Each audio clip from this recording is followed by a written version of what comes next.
Chief Rabbi, good morning to you. Thank you very much for agreeing to speak to us this morning. Two issues I'd like to pick up on. We don't have all day, I'm afraid, to unpack everything. But just first of all, the comments that I'm sure you're aware of off the back of the letter suggesting there's no apartheid in Israel.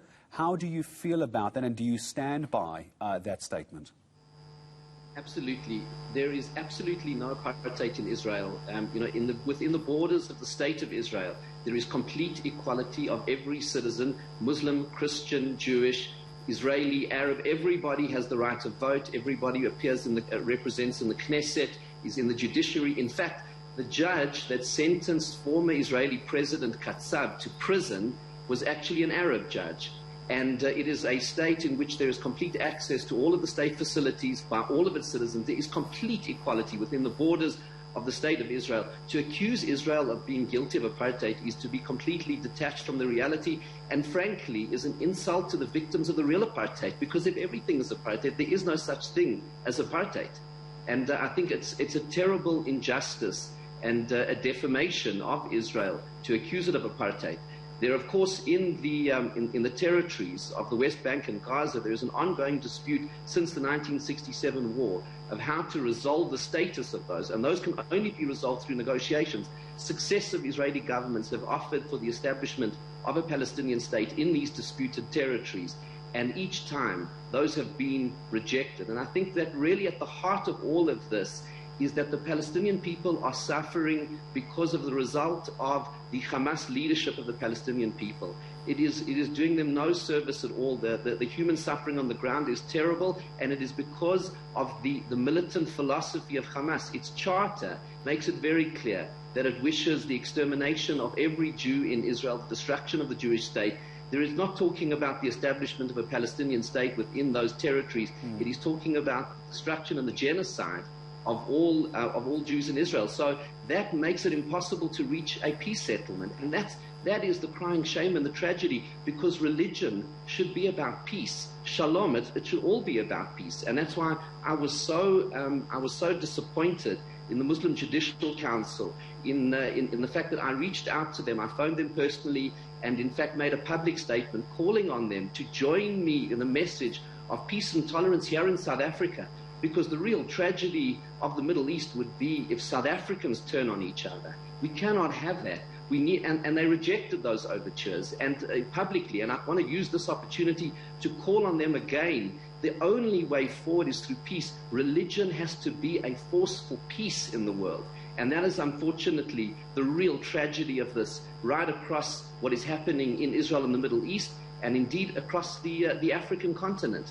Because these are serious matters which are affecting our continent. Across the border, in Mozambique, there is an ongoing war which is being conducted by organizations which are affiliated to Hamas. And we cannot allow militant religion to destroy lives. And that is what is happening in Israel.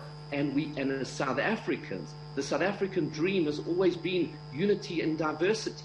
That we come together as South Africans, we care for one another in an atmosphere of peace and tolerance.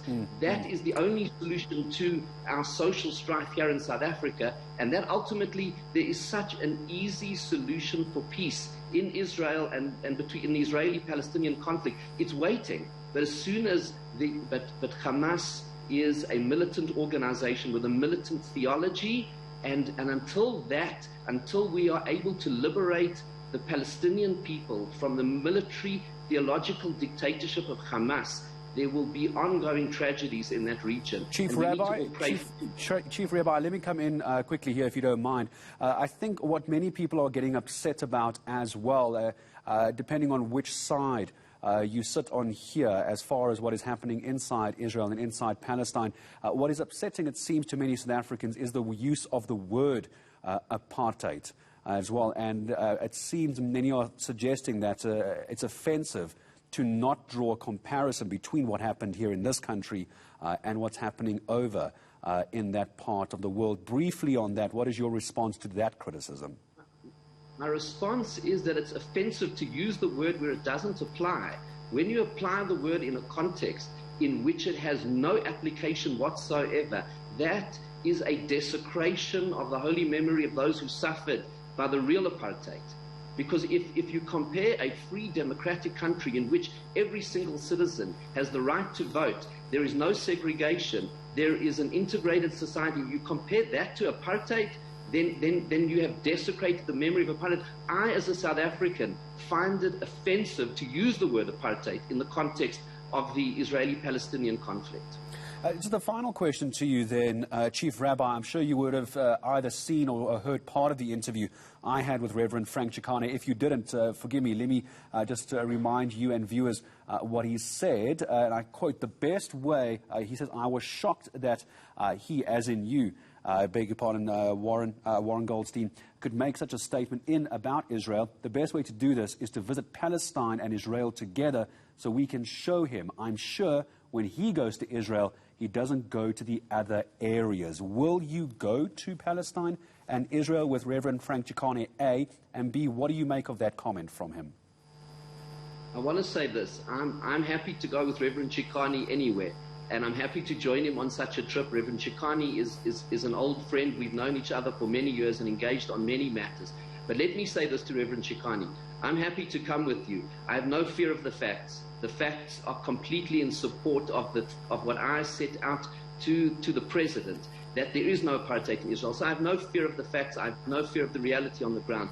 But Reverend Chikane, if we are going to go to Israel and to the Palestinian territories, then I think in order to understand that, in order to understand what Hamas and that violent theological philosophy is causing, the havoc that it is causing in the region, we need to, on the way first, Reverend Chikane, let's go visit Mozambique, the northern part of Mozambique, where more than 500,000 people have been displaced. BBC reports refer to the beheadings of children in Mozambique.